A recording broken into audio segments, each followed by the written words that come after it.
Eh, Ahora sí, bueno chicos, buenas noches. Vamos a continuar con la sesión número 4 del día de hoy, eh, dentro de los cuales vamos a abarcar el tema de tos y también vamos a abarcar el tema de insuficiencia respiratoria aguda. Entonces, vamos a comenzar. Bueno chicos, como ya habíamos visto antes de ayer, la clase de fiebre, habíamos visto que la fiebre como tal es una respuesta de nuestro sistema inmunológico para defendernos de posibles infecciones o situaciones que estén causando un estrés alterando nuestro sistema inmunológico como tal. ¿Ok? Entonces, dentro de todo, la fiebre era un mecanismo de respuesta, o sea, era algo que nuestro cuerpo hacía por nosotros para mantenernos a salvo.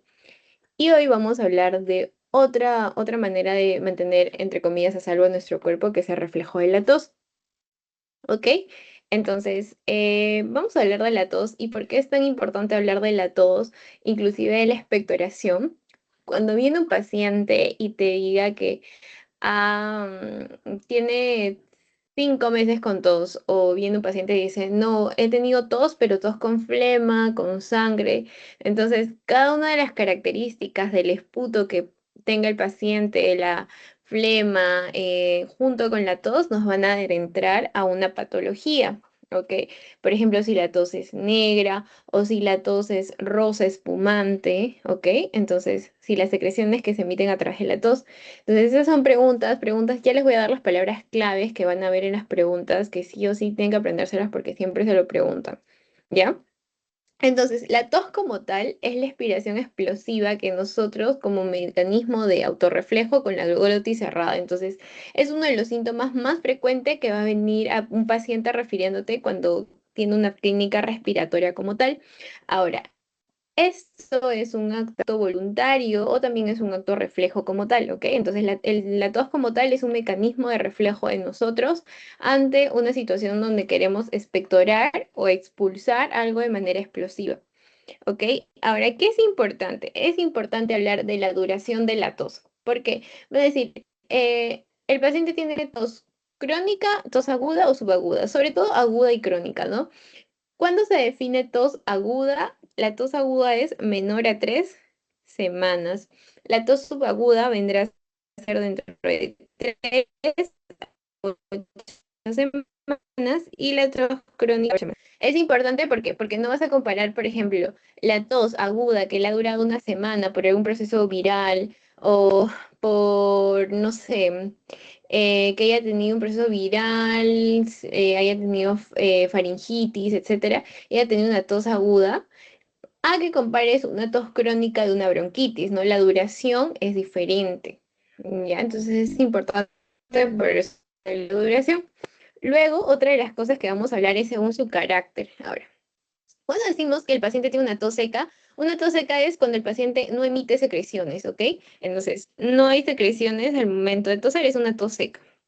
Húmeda es cuando el paciente emite secreciones al momento de toser y dentro de los cuales nosotros hacemos a la productiva y a la no productiva. Más adelante vamos a hablar de las diferencias, de las características de los colores como tal de cada una de ellas.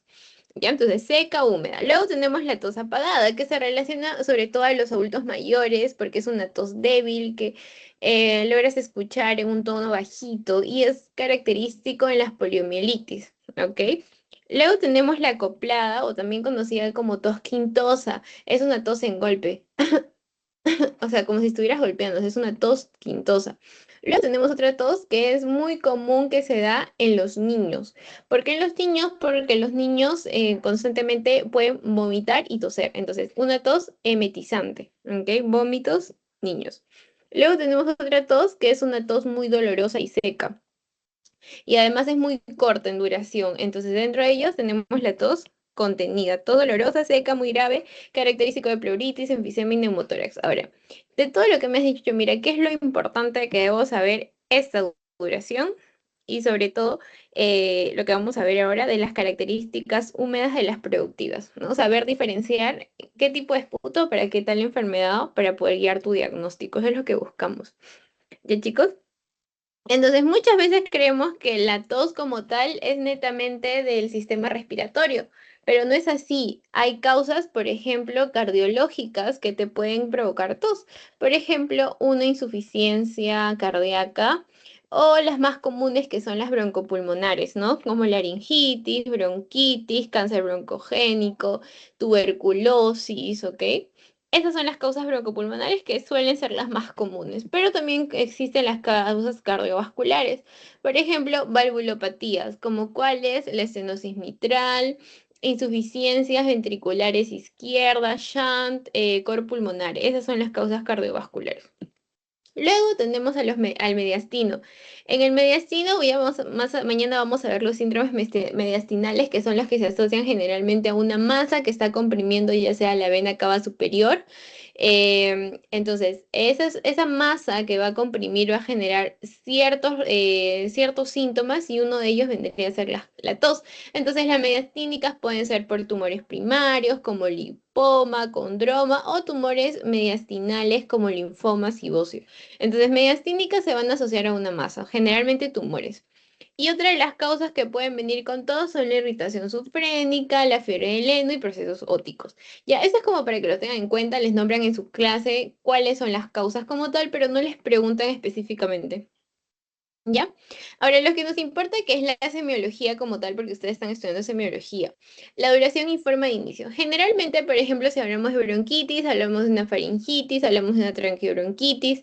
Si hablamos de subaguda, o sea, entre 3 a 8 semanas, pueden ser neoplasias hasta tuberculosis, pero la tuberculosis también puede ser considerada una tos crónica si sobrepasa cuánto tiempo, más de 8 semanas, sin un diagnóstico, el paciente sigue tosiendo, tosiendo, tosiendo y no va a la posta y no se ha diagnosticado, no recibe un tratamiento para la tuberculosis y va a seguir con la tos. Entonces se puede convertir a crónica, se puede cronificar.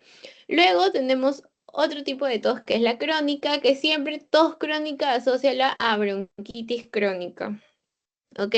Bronquitis crónica, también las bronquiectasias cuando se revientan los alvéolos como tal. Entonces, agudo piensa en procesos virales, en subagudo puedes pensar tuberculosis, neoplasias y crónicos, siempre bronquitis crónica, bronquiectasias también, ¿ok? Luego, otra de las cosas, y esto es lo importante, de toda la clase que les ponen en sus PPT, en sus diapositivas, y también de los que yo voy a, porque las asesorías por pares es como darles un resumen de la clase como tal. Esto es lo más importante y lo que van a ver palabras claves para su examen como tal y para poder resolver los casos clínicos, ¿ok?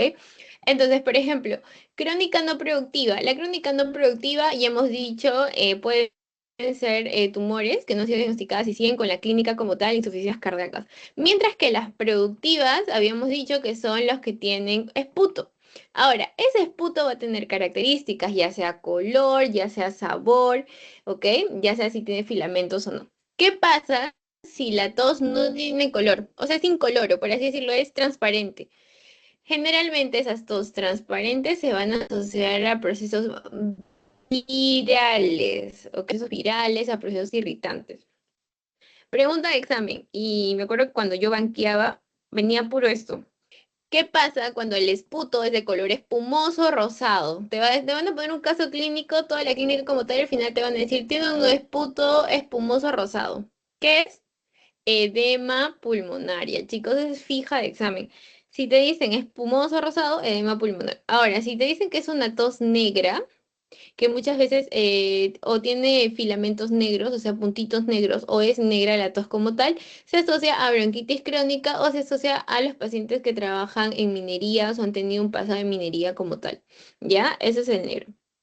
Luego el amarillo verdoso, procesos infecciosos también, pero sobre todo bronquiectasias, neumonías y abscesos, ¿ya? ¿Ok? Entonces amarillo verdoso puedes relacionarlos con bronquiectasias, que son el rompimiento de los alvéolos como tal, y pueden generar procesos bacterianos infecciosos dentro, neumonía y bronquiectasias.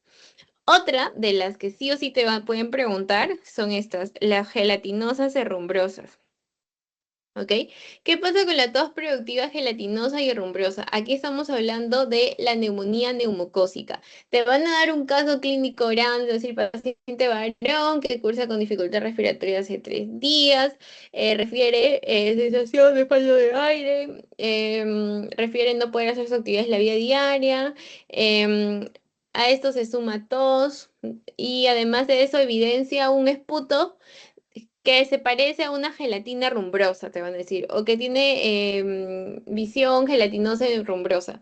¿Cuál es el diagnóstico? Neumonía neumocócica. Ya chicos, eso también es fija, al igual que el espumoso rosado. Luego, si te dicen que la tos tiene asma, perdón, si la tos tiene filamentos, piensa en asma. Y sobre todo si la tos viene con sangre. Ustedes ya saben, paciente que viene con esputo con sangre, o sea, hemoptisis como tal, piensa en tuberculosis, en cáncer, o tal vez puedes pensar en unas bronquiectasias ahorita en este momento que se han roto como tal los alvéolos. Entonces, sanguinolenta, sobre todo tuberculosis y neoplasias, pero también se pueden deber a bronquiectasias. ¿Ya, chicos? Entonces, ¿qué te van a ir en tu examen? No te van a preguntar qué es la tos, no te van a preguntar cómo es una tos apagada, no, te van a preguntar la duración de la tos, te van a preguntar dentro de las productivas, te van a dar ciertas características como por ejemplo espumoso rosado, y ya sabes qué es edema pulmonar. ¿Ya? Entonces, eso es importante. E igual negro, bronquitis, igual gelatinosa rumbrosa, neumonía neumocócica. ¿Ya, chicos? A ver, igual más adelante les he puesto como un cuadrito con las fijas que yo anoté en características y esas fijas son las que vienen sí o sí. No sé si lo puse, si no lo coloco después. Ya. A ver, miren chicos, ahora vamos a hablar de los que vendrían a ser los factores desencadenantes o agravantes de la tos como tal. Entonces, ustedes se preguntan, ¿qué podría a ustedes agravar la tos? Por ejemplo, no sé si ustedes alguna vez han estado mal en la garganta, han tenido faringitis y tosen mucho y se les da por comer popcorn, entonces comen y empiezan a toser más. Entonces se puede deber a ciertas comidas o inmediatamente después como tal pueden generar una fisura traqueosofágica. Entonces son factores desencadenantes que exacerban el cuadro de la tos o pueden ser exposición a sustancias irritantes, cambios de posición, por ejemplo en el caso del derrame pleural, se cambia la posición donde el pulmón está colapsado lleno de líquido, empieza a toser, temperaturas, ejercicios o se empeora durante la noche. ¿Ya? Entonces son factores desencadenantes, es decir, factores agravantes, pero también así tenemos factores atenuantes, por ejemplo, los cambios de posición. Síntomas acompañantes que pueden ir con la tos, fiebre, cefalea, sudoración, pérdida de peso, etcétera. Y en factores ambientales es todo lo que preguntamos en la anamnesis, ¿no? Si hay antecedentes personales, familiares y patológicos. Y siempre preguntar también si hay contacto o ha tenido contacto en el último año con algún paciente diagnosticado de tuberculosis. ¿Ok? Y luego, esta es pregunta de examen también, chicos. Vómica. ¿Qué es una tos vómica? ¿Alguna vez han escuchado qué es una tos vómica o qué creen que sería? ¿Tos con vómito? Parecido, ¿ya? Pero no vas a vomitar tu comida, sino es una expulsión brusca, así como si vomitaras realmente, que viene el vómito de frente, brusco, de manera masiva en cantidad, que viene por boca y por nariz. Entonces, es lo mismo la tos vómica, es una expulsión brusca, masiva, por boca y por nariz, pero no de contenido alimentario, sino de líquido o de pus, ¿ya? Inclusive, al estar vomitando el pus líquido por la boca y por la nariz, puede provocar riesgo de asfixia, ¿ok? Patología que se relaciona con tos vómica o te van a decir que esa tos es salada. Piensa en hidatidiosis pulmonar. Pregunta de examen, chicos. Te van a dar un caso clínico y al final te dicen, paciente refiere que su tos fue masiva, fue de manera abrupta, botaba pus y salía por la nariz también y sentía que se iba a asfixiar, ¿no? Además, refiere un sabor salado. Entonces, ¿cuál sería el diagnóstico? Hidatidiosis pulmonar como tal. ¿Ok? Este es importante. Y dentro de los tipos de hidatidiosis, habíamos dicho que tenemos hidatidiosis torácicas, o sea, en el pulmón, y tenemos hidatidiosis en el hígado, o sea, extratorácica. La torácica son abscesos, quistes pulmonares, y ellos son los que te van a dar esta tos vómica, mientras que la extratorácica va a tener otras manifestaciones que tengan que ver con el sistema gastrointestinal, ya sea dolor en hipocondrio derecho, etcétera. Entonces, esos van a ser para abscesos frénicos o hepáticos, ¿no? Que va a sentir ahí una masa, va a estar caliente, enrojecida, va a tener dolor abdominal. Eso es para clínica extratorácica, pero para tos vómica como tal van a ser de las torácicas, ¿ya? ¿Ya, chicos? Ahora, Anoten, porque esas son fijas. A ver, les voy a poner acá un cuadrito.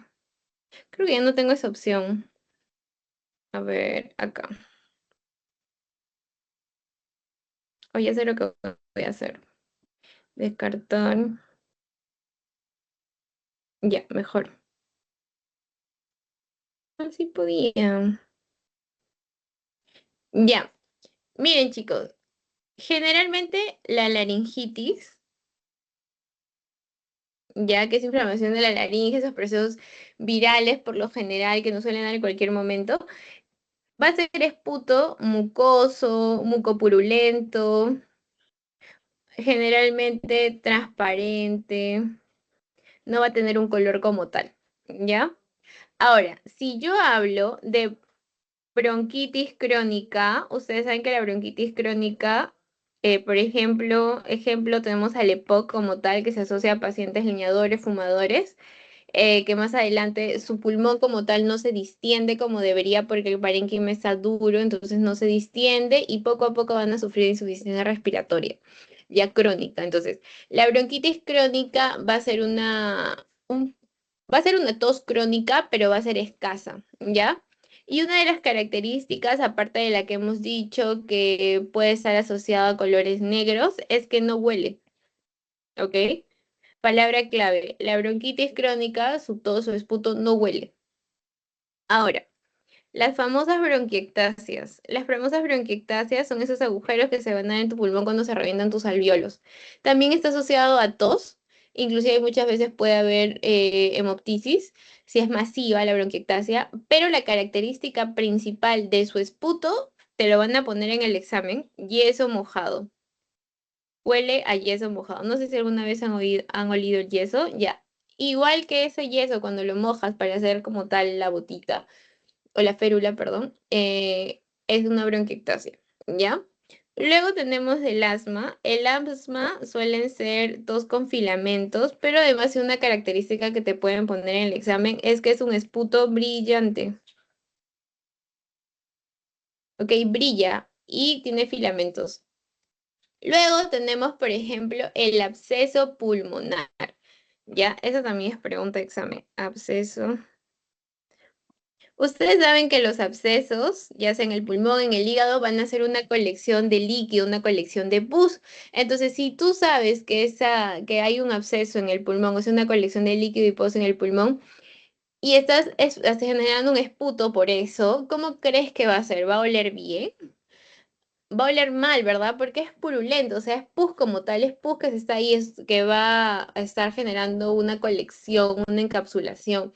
Entonces, esa tos es llamado tos fétida, ¿ok? Tos fétida. En el caso de que, por ejemplo, sea un quiste hidatídico, ¿ok? Un quiste hidatídico. Que era justo de lo que estábamos hablando de la hidatidiosis, que era una tos vómica, pero además de eso, el quiste hidatídico tiene una característica que también les dije, es que es de sabor salado, ¿ya? Entonces ustedes me dirán, ¿pero qué es eso? Yo, mira, ¿qué palabras son esas? No, pero así te preguntan, te van a poner un caso clínico y te van a decir, refiere que el esputo olió a yeso mojado. ¿Cuál es el diagnóstico? Bronquiectasia. O te van a decir que es tipo vómica y fétida, absceso pulmonar. O te va a decir que es salado, quiste hidatídico. Y el famoso edema pulmonar, el edema pulmonar es una tos rosada espumosa, ¿ok? Rosado, espumosa. Y esta espumosa, ¿por qué se da? Por la albúmina, ¿ok? Esta espuma se da por la albúmina. Y bueno, luego tenemos otras que van a entrar a ser los tumores que pueden o no pueden ir con hemoptisis, depende. ¿Ya, chicos? Entonces, ya sabes, la tos, ya sabes lo importante, sobre todo la duración. Y esto de acá, las características de las productivas. Y finalmente esto de acá también, pregunta examen. ¿Ya, chicos? Miren, y para que vean que no les estoy mintiendo, esta de acá. Ya solo con lo que hemos visto podemos resolver esta pregunta. ¿Qué marcarían, chicos?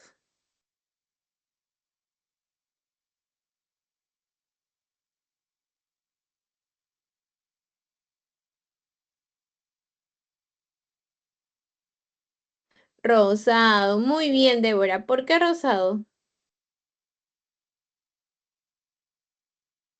¿Cuál es la palabra clave en tu caso clínico?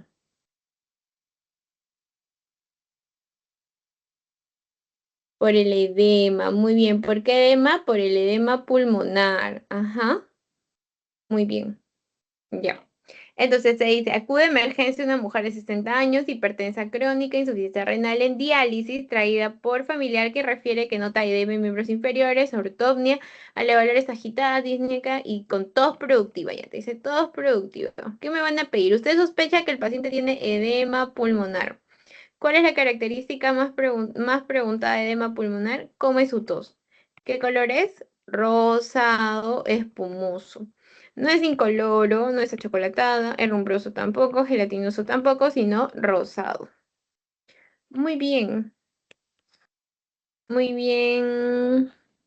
Débora, a ver chicos, esta pregunta también fácil, con lo que les he dicho, ahí lo sacan al toque. Palabras claves, chicos, siempre.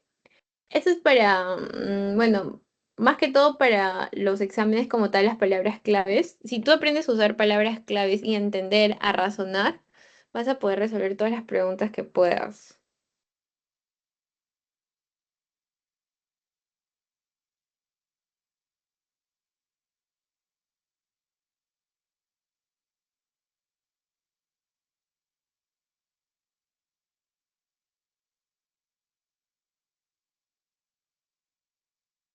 A ver, chicos, un minuto les doy.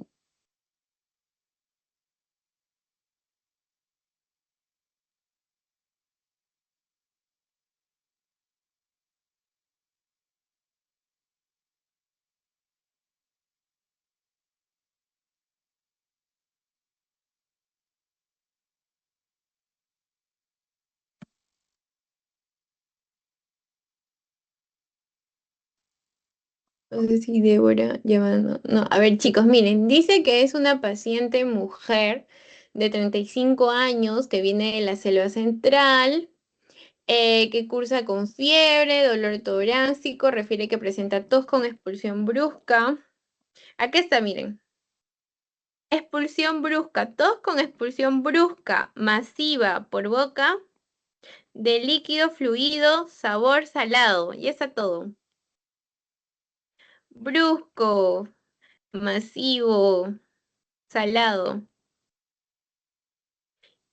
Y te dicen todavía que es hidratidosis pulmonar, ya te dan el diagnóstico. ¿Qué tipo de evento describiría eso? O sea, ¿qué tipo de tos es?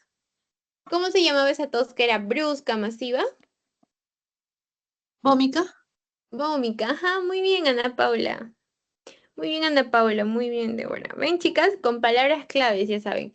Tos, expulsión brusca, nariz, boca, salado, o te digan que tiene hidatidosis pulmonar, ya saben, vómica. ¿Ok? Muy bien. A ver, ya, miren, esa es una pregunta que me vino a mí en mi examen. La que te puse antes era de banco, pero por ejemplo, esa es una pregunta que me vino a mí. Y si se dan cuenta, es la misma pregunta, solo que te cambian el contexto, pero al final te piden lo mismo.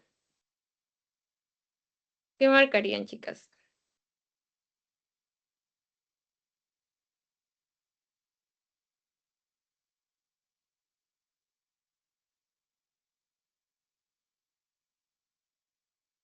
Vómica. Ajá, muy bien, Débora. Te dice paciente, varón 63 años, procedente de Arequipa, que cursa con fiebre, dolor torácico, presenta tos con expulsión brusca, que está, tos con expulsión brusca y masiva por boca de líquido salado con restos de membranas. Usted concluye que es hidatidosis pulmonar y es una expulsión brusca, una expulsión masiva por boca. ¿Qué pensarías que es? ¿O cómo se llama la tos? Tos de tipo vómica, ¿ya? O si te preguntan, ¿no? Ahora te cambian, te dicen, el paciente refiere que ha tenido una tos expulsiva, brusca, masiva por boca, nariz con restos de membrana, catalogándola usted como médico como tos vómica. ¿Cuál posiblemente podría ser su diagnóstico? Y ahí se invierte la pregunta y marcaría acidosis pulmonar, ¿ya? Si se dan cuenta, así les van a preguntar. Ya son preguntas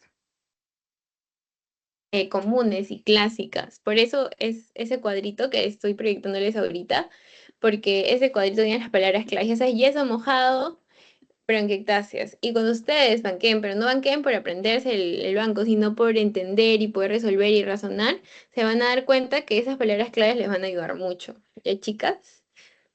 Ahora, ya hemos visto expectoración, ya hemos visto tos, ahora vayamos a ver dentro de ellos hemoptisis, ¿ya?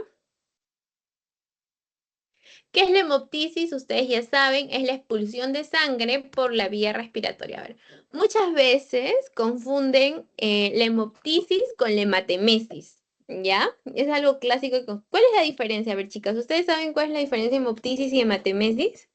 ¿O alguna vez han escuchado qué es la hematemesis? ¿O nunca han escuchado? Vómito sanguinolento, ¿no? Ujú.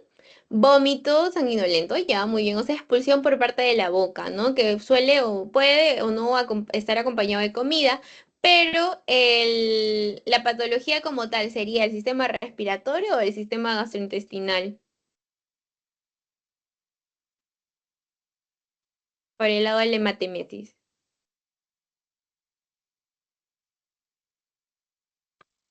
A ver, la hematemesis. Gastrointestinal, ¿no?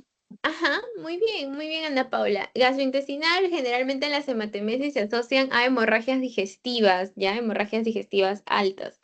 Y mientras que la hemoptisis es expulsión de sangre de la vía respiratoria, o sea, la sangre está proveniendo de la vía respiratoria.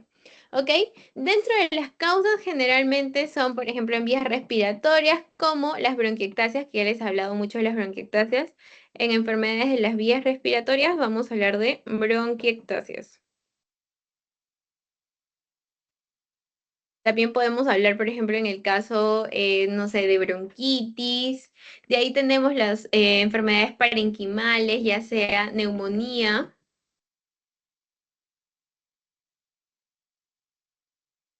También tenemos, por ejemplo, la famosa tuberculosis, que también cursa con hemoptisis. Es uno de los, del primer examen o del primer diagnóstico que tú tratarías de descartar si te viene un paciente con hemoptisis. ¿Ok? También enfermedades vasculares con insuficiencia cardíaca también se suelen ir con hemoptisis. Ahora, ustedes se han puesto a pensar, si el sangrado ya viene de la vía respiratoria como tal, tenemos dos grandes arterias en la vía respiratoria, la arteria bronquial y la arteria pulmonar. Ahora, ¿cuál es más, serías más piña para que sangres? De la arteria bronquial, ¿ok? La arteria bronquial tiene mayor mortalidad que la arteria pulmonar. Ese es un datito también. Ahora, ¿cuándo se considera que es una hemoptisis masiva? Cuando se pierde de 100 a 600 mililitros por 24 horas y se pierden de 150 mililitros en 24 horas o más de 100 mililitros por hora. Entonces, no creo que les pregunten, no he visto preguntas de ese tipo donde les dicen según los mililitros, pero para que lo recuerden, 100 a 600 mililitros o entre 100, considerando como un punto medio, 150 mililitros en 24 horas, ¿ok? Tú al momento de estar expulsando sangre, porque estás expulsando sangre por tu vía respiratoria, se supone que algo está sangrando, ya sea una cavidad, una cavitación, el tuberculosis, o sea, ya sea un alveolo que ha explotado y ha muerto, ya no funciona, y por eso las bronquiectasias generan hemoptisis. Tenemos que tener en cuenta que ya hay una alteración de tu sistema hemodinámico porque estás perdiendo sangre. Entonces, ¿cuál es la respuesta de tu cuerpo ante una pérdida de sangre? Elevar tus constantes vitales, como por ejemplo taquipnia, taquicardia, o sea, aumenta tu frecuencia respiratoria, tu frecuencia cardíaca, y empiezas a usar ¿qué cosa? Músculos accesorios, ¿ya? Empiezas a usar músculos accesorios. Por ejemplo, empiezas a ver los famosos tirajes, que ya los vamos a ver más adelante cuando hagamos examen mañana, cuando hablemos de examen físico respiratorio. Vamos a ver los tirajes supraclaviculares, los intercostales, que ya es el uso de la musculatura accesoria. Y también pueden cursar con cianosis. Ahora, características, signo premonitorio es el esputo con sangre sabor a sangre como tal, pero el examen de la sangre puede ser, mira, si viene una sangre que es clara, espumosa, sin restos alimentarios, puede ser que sea fresca, ¿no? Como tal, pero si es expulsado tarde, ya el color va a ser como un pozo café, o sea, como un guinda. ¿Ya? La evolución pequeña, fraccionada, exámenes complementarios radiológicos y sobre todo si es que no descubren la causa de la hemoptisis, les van a hacer una fibrobroncoscopía. Y nunca se van a olvidar de ti, porque la fibrobronco es muy dolorosa.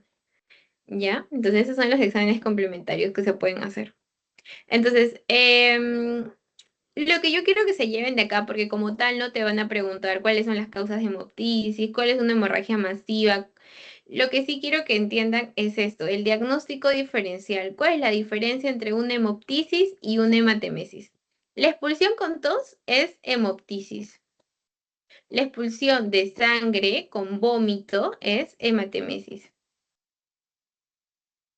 Ya, la hemoptisis es la expulsión con tos. Es de color rojo, rosado, espumoso y al ser del sistema respiratorio debe ser acompañado de saliva. Y como tal, la clínica es por un proceso patológico a nivel respiratorio. El esputo va a salir con sangre por los días previos, el pH es alcalino. ¿Por qué? Porque no viene del sistema digestivo, porque si viniera del sistema digestivo es un pH ácido. ¿Ok? El hemoptisis como tal no suele generar anemia. ¿Por qué? Porque no son masivas. Las hemoptisis como tal no son masivas a comparación de la hematemesis. Su síntoma acompañante principal es la disnea, o sea, la dificultad respiratoria, y el diagnóstico se hace con broncofibroscopía.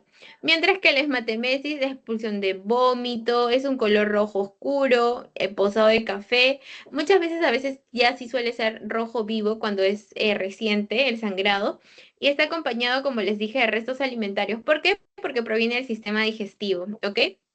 Ahora, habitualmente causan anemia porque cuando ustedes vean o sus doctores les muestren cuando lleven gastro, les van a mostrar o van a ver inclusive procesos endoscópicos donde están colocando clips hemostáticos para que los pacientes dejen sangrar en el caso de que sean varices esofágicas por hipertensión por cirrosis. Ya, en esos casos, por ejemplo, hay hemorragia masiva. Los pacientes sangran y sangran y sangran y sangran, pueden llenarse un balde de todo el sangrado. Entonces, ellos sí suelen ser anematizantes y aparte de eso, suelen generar alteraciones en sus constantes vitales a comparación de la hemoptisis, ¿no? No tiene disnea porque no es clínica respiratoria y el diagnóstico se hace con endoscopía, o sea, meten el endoscopio, que es una camarita chiquita, en forma de todo el tubo lo acompaña y meten por la boca, ¿ok? Por la boca como tal y pasan todo el sistema digestivo, ¿ya? Entonces, esa es la endoscopía. ¿Ya, chicos? A ver, no sé si tienen ahí alguna duda. Ah, ya. Otra que también suelen confundir es la epistasis. La epistasis es el sangrado nasal, no el sangrado por boca, no el sangrado que sale con esputo, sino sangrado nasal. Mientras que la hematemesis es patología que puede ser el sangrado de cualquier parte de tu tubo digestivo. Puede ser varices esofágicas, puede ser úlceras perforadas, puede ser generalmente los cánceres de colon dan hematoquesia, obstrucciones, pero también pueden generar hematemesis, ¿ya? Entonces, generalmente clínicas digestivas, ¿ya, chicas? Entonces, eso es lo que les quería decir acerca de tos. Y sus preguntas son básicas como las que les mostré. No sé si tienen alguna pregunta hasta aquí, chicas.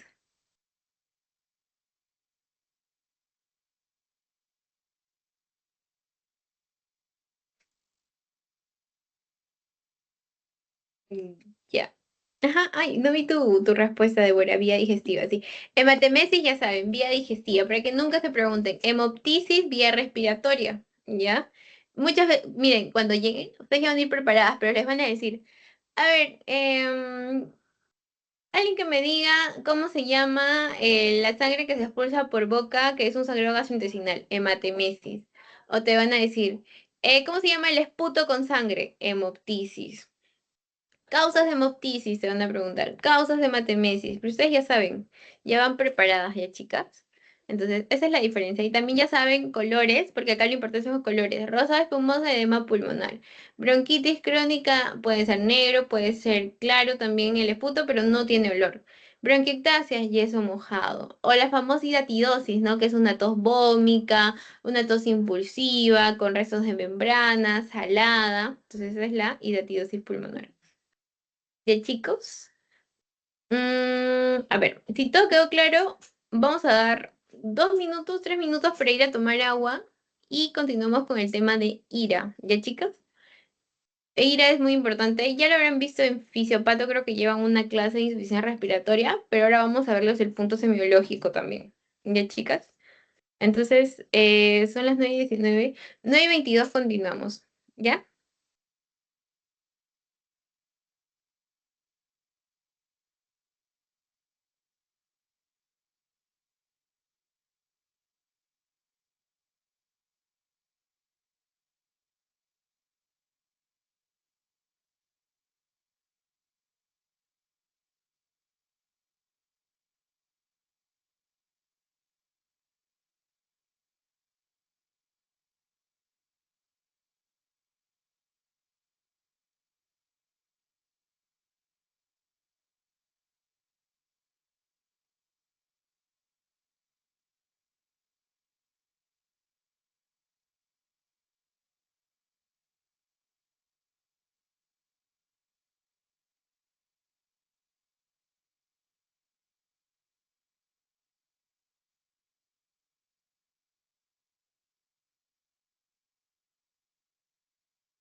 Ya, chicas, listo. Continuamos con insuficiencia respiratoria para que se vayan a descansar. Miren, insuficiencia respiratoria aguda, tienen que aprender a leer AGA. AGA es el examen de gases arteriales. Cuando ustedes vayan a los hospitales, van a ver que en su historia clínica, de hecho, que son los resultados como tal, van a ver la presión del dióxido de carbono, la presión del oxígeno, el famoso PAFI, el valor del bicarbonato. Entonces deben aprender a analizar esos valores y te van a decir qué tipo de insuficiencia respiratoria es, porque las insuficiencias respiratorias como tal, a nivel de parámetros clínicos se diagnostican, a nivel de parámetros laboratoriales se diagnostican con el AGA. Es el único examen que te dice si tiene insuficiencia respiratoria tu paciente. En realidad la insuficiencia respiratoria como tal no se diagnostica con el pulso oxímetro que te da la saturación, se diagnostica con exámenes de presión de dióxido de carbono y presión de oxígeno, y eso lo encontramos en el AGA. Y clínicamente, pues ya mañana les voy a enseñar cuáles son los signos clínicos que vienen a ser el aleteo nasal, los tirajes supraclaviculares, los tirajes intercostales. También vamos a encontrar, ¿qué más puede encontrar un paciente con disnea? Coloración en los dedos azul, las mucosas orales también azules, ¿ok? Entonces son parámetros clínicos, pero hoy día vamos a enfocarnos en los parámetros laboratoriales como tal. ¿Ok? Entonces, la insuficiencia respiratoria es la incapacidad que tiene tu sistema respiratorio de trabajar correctamente, de llevar a cabo sus funciones. ¿Y cuál es la función principal del sistema respiratorio, chicas? ¿Cuál es su función principal? Batería. A ver, ¿cuál es su función principal? ¿Qué es lo que hace el sistema respiratorio? Lleva sangre oxigenada y trae sangre desoxigenada, ¿ok? Entonces trae la sangre desoxigenada para oxigenarla en los pulmones, hace el intercambio gaseoso con con el pulmón como tal y lleva esa sangre oxigenada a los tejidos, ¿ok? Entonces, eso es la función principal. ¿Y qué pasa en la insuficiencia respiratoria? Tu sistema respiratorio no trabaja, entonces no hay un correcto intercambio gaseoso. ¿Ya? Entonces, em, ¿qué quiero que recuerden? Los valores normales. La presión de oxígeno, o sea, la presión arterial de oxígeno es 90 a 100 milímetros de mercurio. Que este M está de más. De 90 a 100. La presión arterial del dióxido de carbono es de 40 más menos 2. ¿Qué significa más menos 2? Que los límites pueden ser entre 38 y 42. Algunos lo consideran desde 36 hasta 44 inclusive, ¿ya? Eso va a variar también, depende. Igual, estos valores son como tal a nivel general, pero en cada hoja, en cada resultado de cualquier laboratorio, siempre manejan parámetros distintos. Entonces ahí te van a salir entre paréntesis cuáles son los valores normales como para que puedas compararlo. Así que tanto como tal para el examen sí debes aprender porque no te van a poner los rangos normales, pero en la práctica hospitalaria ahí te salen los rangos. La saturación de oxígeno entre 95 más menos 2, es decir, se puede considerar 98, 97 hasta 93 como tal. Y el FIO es la fracción inspiratoria de oxígeno. ¿Qué significa que es? Si tú tienes un FIO 0.21, significa que tú estás respirando con el aire ambiental. No estás utilizando ningún soporte ventilatorio, ya sea cánula, ya sea máscara de Venturi, ya sea máscara de reservorio. ¿Ok? Entonces, el FIO 0.2 es 0. El 0.21 es para un paciente que no está recibiendo ningún tipo de soporte ventilatorio, ¿ya? Está en un FIO ambiental. Entonces, aquí tenemos lo normal, que es la presión de oxígeno, habíamos dicho entre 90 a 100, te ponen 97, la saturación 97, el límite normal mayor o igual a 80. Ahora, hipoxemia. No estamos hablando de insuficiencia respiratoria, estamos hablando de hipoxemia. ¿Ok? La hipoxemia, la presión de oxígeno menor a 80. A partir de menor a 80 ya se considera una hipoxemia como tal y la saturación menor a 95. Aquí están los valores de leve, moderado y severo, como para que lo tengan en cuenta, pero no te preguntan. Lo que te van a preguntar es, ¿cuáles son los tipos de insuficiencia respiratoria? Nosotros tenemos dos tipos de insuficiencia, en realidad tenemos tres tipos como tal, pero en su teoría se le colocan dos, ¿ok? La ira tipo 1 y la ira tipo 2. La ira tipo 1 es la ira hipoxémica. ¿Por qué hipoxémica y por qué también llamada oxigenatoria? Porque el que va a estar bajo es la presión del oxígeno. mientras que la presión del dióxido de carbono suele estar normal o baja, ¿ok? Normal o baja. Pero luego tenemos la de tipo 2, que es ventilatoria o hipercápnica. ¿Qué escuchas por hipercápnica? O sea, aumento del dióxido de carbono. De por sí, la presión del oxígeno puede estar normal, que es imposible, suelen estar bajas. ¿Por qué? Porque estamos hablando de una insuficiencia respiratoria, pero la diferencia entre... No puedo, ya. La diferencia entre una ira tipo 1 y una ira tipo 2 es el dióxido de carbono. En la ira tipo 1 está normal o bajo y en la ira tipo 2 está elevada. ¿Por qué? Porque es hipercápnica, ¿ya? Entonces, tenemos la presión del oxígeno menor a 60, la saturación menor a 90% y la presión del dióxido de carbono menor a 40, porque está dentro de los rangos normales o menores. Mientras que en la de tipo 2, mira la presión del dióxido de carbono mayor a 50, que puede ser condicional hasta mayor a 46, ¿no? Y a partir de 48, 50, 51, 52, ya estamos hablando de una ira tipo 2 hipercápnica. Entonces, ¿qué vamos a ver? Siempre vamos a buscar la presión del oxígeno, que debe estar menor a 60. ¿Por qué? Porque la presión del oxígeno es quien me dice que el paciente está teniendo una hipoxemia. Entonces me indica que probablemente tengo una insuficiencia respiratoria. Entonces, yo veo la presión del oxígeno, ambos están bajos, yo tengo que buscar el dióxido de carbono. Si el dióxido de carbono está alto, es una ira tipo 2 porque es hipercápnica. Si está bajo, es una ira tipo 1 o hipoxémica. Ya, chicas, ¿hasta ahí me entendieron cuál es la diferencia en ira tipo 1 y ira tipo 2? Es normal o baja, pero más suelen estar bajas. Sí, ya, genial, Débora. Ahora, dentro de las tipos o las iras tipo 1 y tipo 2 hay causas. Mira, las causas más comunes de insuficiencia respiratoria son oxigenatoria o hipoxémica. Neumonía, derrames pleurales, atelectasias, bronconeumonías, broncoaspiraciones son de tipo 1. Ahora, al haber un déficit de oxígeno, sobre todo porque el dióxido de carbono está bien, estos pacientes van a ser respondedores de oxígeno. Es decir, a estos pacientes tú les pones su cánula de oxígeno, le pones su máscara y te va a responder, porque básicamente esa insuficiencia respiratoria es por el déficit de la presión arterial de oxígeno. Mientras que la ira de tipo 2, al tener una presión arterial de oxígeno baja, pero una presión arterial del dióxido de carbono mayor a 50, es decir, hipercápnica, lo que está fallando es la ventilación alveolar, ¿ok?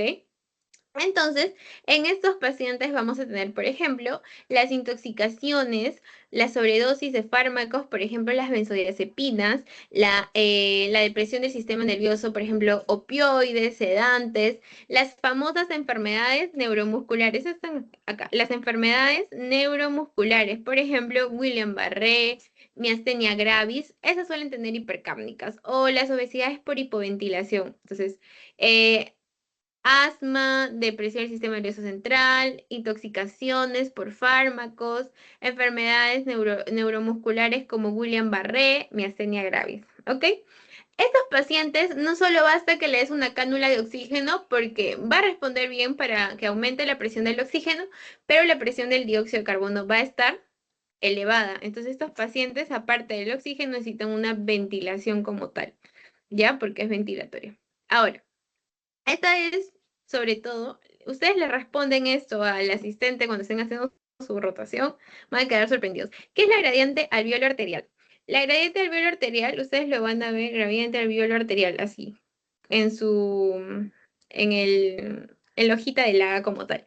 ¿Ok? La gradiente alveolo arterial sirve para qué? Para diferenciar si la causa de esa insuficiencia respiratoria es pulmonar o extrapulmonar. Es decir, si la causa de mi ira viene de mis pulmones, alguna patología pulmonar, ya sea, no sé, neumonía, ya sea derrame pleural, o es extrapulmonar, por ejemplo, una debilidad de mis músculos, ya sea un síndrome de Guillain-Barré, ¿no? O una miastenia gravis, o una intoxicación por fármacos. Entonces, si yo digo que mi gradiente alveolo arterial es de causa pulmonar, va a ser mayor a 20. Y si yo digo que es causa extrapulmonar, va a ser 20 o inclusive disminuido. ¿Ya? Entonces, si yo quiero saber si es extrapulmonar, 20 a menos. Si es pulmonar, va a estar de 20 a más, o sea, elevado. ¿Por qué? Porque es causa pulmonar. Entonces, si me dice que la gradiente alveolar arterial está en 40, ¿yo qué pensaría? Que mi causa es pulmonar. O sea, dentro de mis pulmones está la causa, ya sea tuberculosis, ya sea neumonía, ya sea bronquiectasis, etcétera. Pero si me dice que mi gradiente alveolar arterial está en 15, está en 20, yo diría, descarta vía respiratoria, probablemente sea una debilidad muscular, una depresión del sistema nervioso central, etcétera. ¿Ya, chicos? Entonces, hasta ahí, ¿se entendió? ¿No se entendió? ¿Tienen preguntas?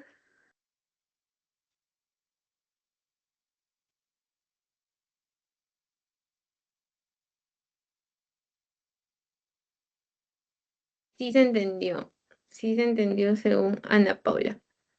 A ver, chicas, yo les voy a dar ahorita un caso y ustedes me dicen qué tipo de ira es. Les voy a poner el cuadrito. Inclusive ustedes tienen mi, eso.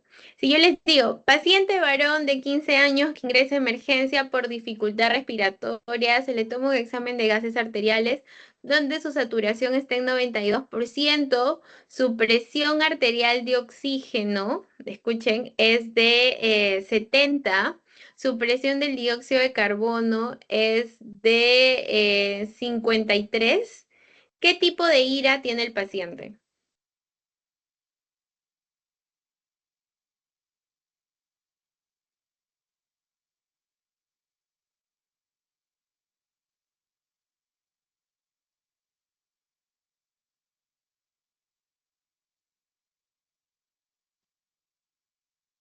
A ver, si te dije que el dióxido de carbono, la presión del dióxido de carbono está en 53. ¿Será tipo 1? Sería hipercápnica, ¿no? Ajá, muy bien. ¿Y cuál es la hipercápnica? La de tipo 2. La presión del oxígeno, de hecho, que van a estar baja. La presión del oxígeno va a estar baja porque ambos son hipoxémicos, o sea, ambos son insuficiencia respiratoria. La diferencia es la presión del dióxido de carbono. Ajá.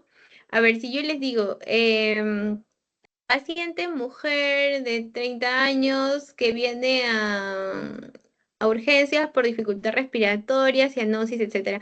Se le toma un examen de gases arteriales y la gradiente alveolo pulmonar es de 45. Marque usted cuál es una de las posibles causas que podría estar enfrentando la paciente. A. William Barré. B. Depresión del sistema nervioso. C. Neumonía. Y D. A ver, intoxicación por benzodiazepinas. ¿Qué marcarían, chicas?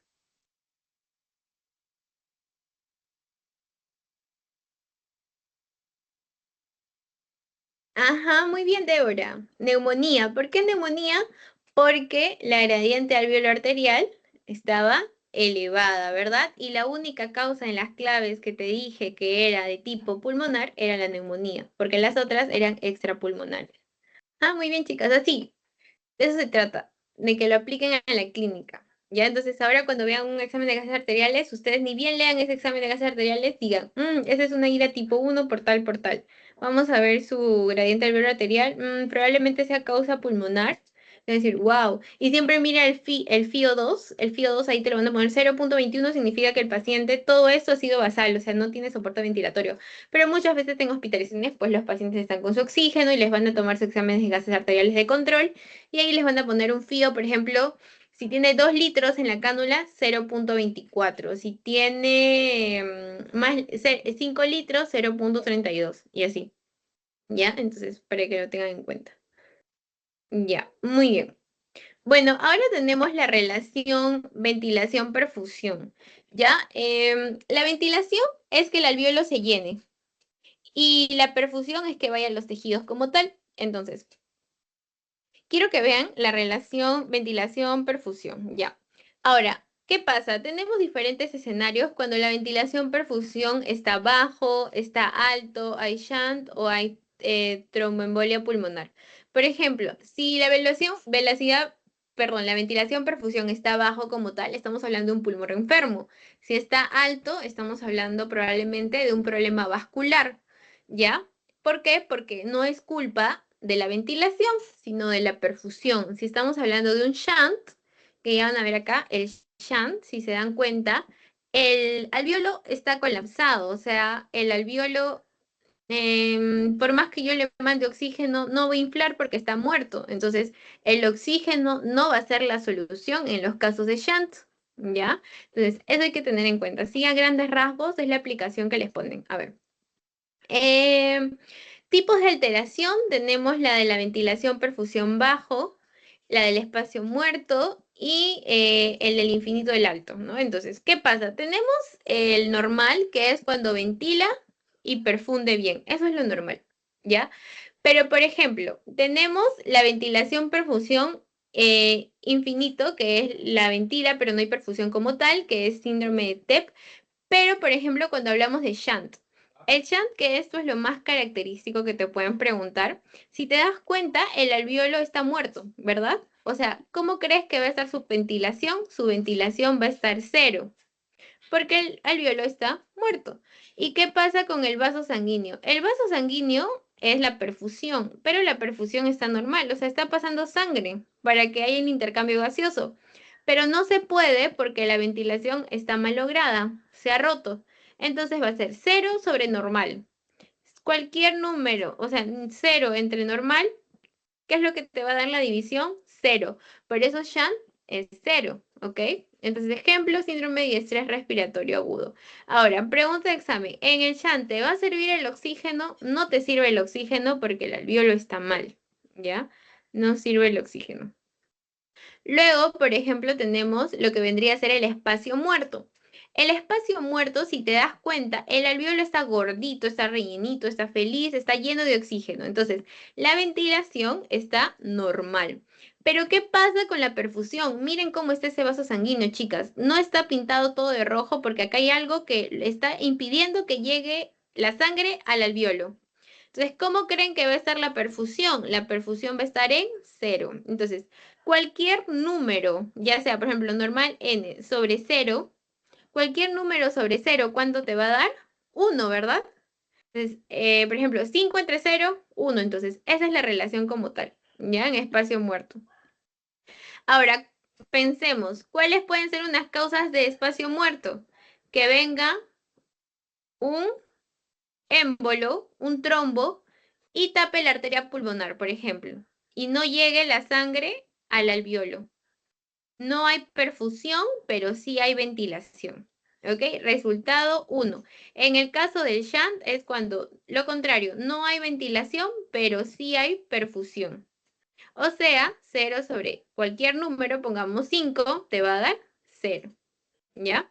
Porque 0 entre 5, 0. Y si yo quiero multiplicar, por ejemplo, acá 7 entre 0, siempre 1. ¿Ya? Por igual no te va a dar resultado como tal. Entonces, esa es la diferencia, chicos. Ninguno de los dos, tanto el shunt como el espacio muerto, te va a servir el oxígeno. Primero, el shunt no te sirve el oxígeno, ¿por qué? Porque el alveolo no sirve. Y el espacio muerto no te va a servir el oxígeno porque no hay sangre. O sea, el oxígeno está bien, la sangre es la que no llega. ¿Ok? Esa es la diferencia. ¿Ya, chicas? Ahora, lo normal es que la relación ventilación-perfusión sea de 0,8. ¿Ok? ¿Qué más es importante de acá? Las manifestaciones clínicas. Obviamente que en cualquier insuficiencia respiratoria va a haber incremento del trabajo respiratorio, manifestaciones de hipoxemia, de hipercapnia, manifestaciones de la enfermedad de fondo. Entonces, algo característico de la hipercapnia es que estos pacientes van a estar somnolientos, van a estar confusos porque están reteniendo dióxido de carbono. ¿Ok? Entonces, por ejemplo, tenemos hipoxémica y tenemos hipercápnica. La hipoxemia tenemos la neurológica y tenemos la cardiovascular. La neurológica, pues, ¿qué pasa en tu cerebro si te falta oxígeno? Estás cansado, estás confundido, puedes cambiar, tener cefalea, mareo, insomnios, mientras que en cardiovascular puedes llegar a tener arritmias, hipohipertensión, taquicardia, bradicardia, sobre todo bradicardia o taqui, cualquiera de los dos. Mientras que la hipercápnica es la retención de dióxido de carbono.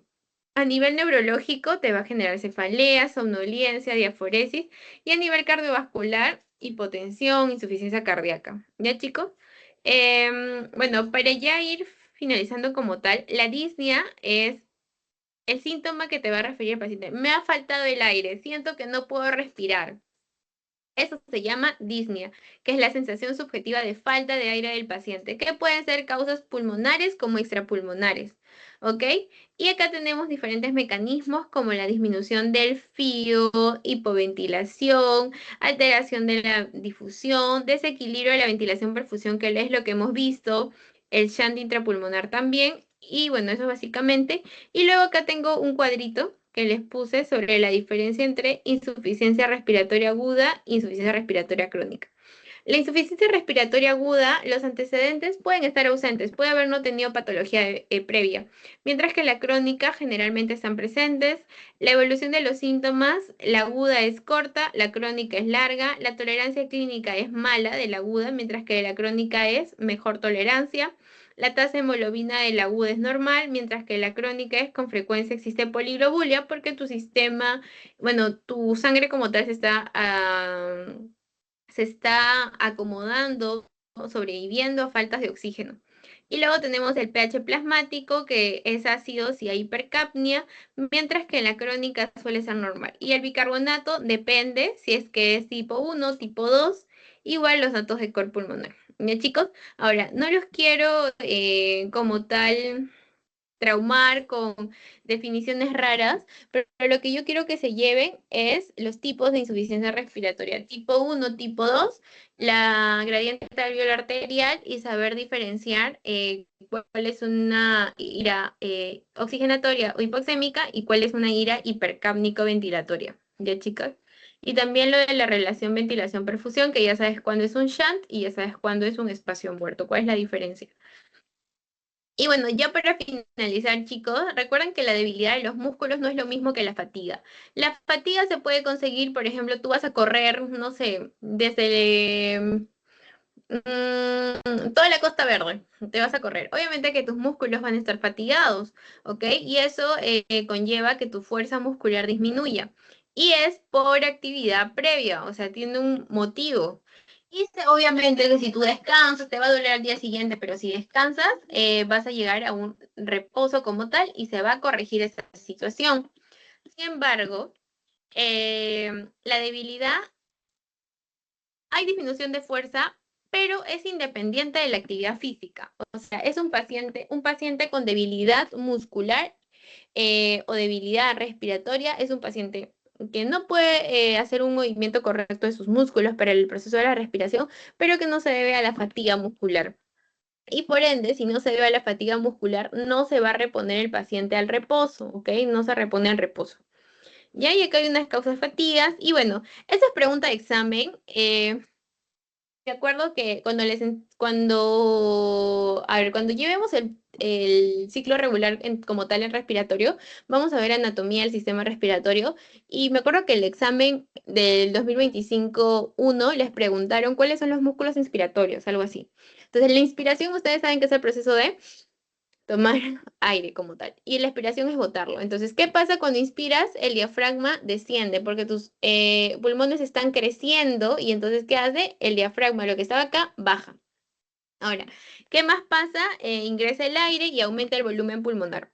¿Qué músculos encontramos ahí? Los escalenos, los esternocleidos mastoideos, los intercostales externos y el diafragma. Mientras que la expiración es la salida del aire. Tenemos a los rectos, a los oblicuos, a los transversos y a los intercostales internos. Sí, inspiración externos, o sea, es lo contrario. En vez de que comience con I, comenzaba con E. Entonces, acuérdense de eso. Intercostales externos. Mientras que la expiración es intercostales internos. ¿Ya? Ahora, luego de eso tenemos lo que vendría a ser el nervio frénico. El nervio frénico es el nervio que se encarga de inervar a quién? Al diafragma, ¿ok? Y a sus membranas serosas del abdomen. Y bueno, aquí tenemos la clasificación según el curso clínico de la debilidad muscular. ¿Qué patologías tenemos? Las agudas, el síndrome de Guillain-Barré, las crónicas, la esclerosis múltiple, la miastenia gravis, y también tenemos la implacablemente progresiva, que es la esclerosis lateral amiotrófica, donde poco a poco van perdiendo su capacidad, desde el hecho de caminar hasta hablar. ¿Ok? En las manifestaciones clínicas de la debilidad vamos a ver que tiene una disnea de esfuerzo y el uso de músculos accesorios, tirajes y poco a poco van a ver que la disnea de esfuerzo se convierte a disnea en reposo. porque la debilidad muscular va progresando. Por ejemplo, en el caso de esclerosis lateral amiotrófica, va a necesitar soporte ventilatorio más adelante. ¿Ya, chicos? Entonces, lo que quiero que recuerden es la debilidad de los músculos respiratorios. La debilidad es algo que sucede no porque hayas hecho mucho ejercicio, porque tu músculo esté fatigado. No hay una causa como tal que haya perjudicado a tus músculos, pero la diferencia con la fatiga es que la debilidad no se repone a reposo. Entonces pueden haber enfermedades musculoesqueléticas como síndrome de Guillain-Barré, miastenia gravis, esclerosis lateral amiotrófica por el lado de enfermedades del sistema nervioso. ¿Ya? ¿Qué es importante y qué te van a preguntar también? Esto de acá. Le preguntaron a la rotación pasada, no sé si les vuelven a preguntar a ustedes, pero por si les preguntan, ya saben, músculos inspiratorios y músculos expiratorios. Ya, chicas, hasta aquí, ¿tienen alguna duda, pregunta? ¿O todo quedó claro? Voy a ir buscando el post-it.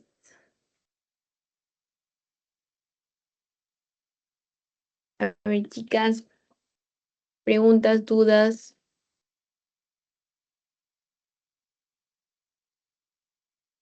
Ya, al parecer no hay dudas. Entonces, a ver. Ya, chicas, les voy a enviar el post-it. A ver un ratito. Ya les envié por el chat. Ahí les he dejado el PPT como para que puedan rellenar y también puedan revisarlo antes de que comiencen sus clases. Y bueno, eso sería, chicas. Voy a dejar de grabar un momento.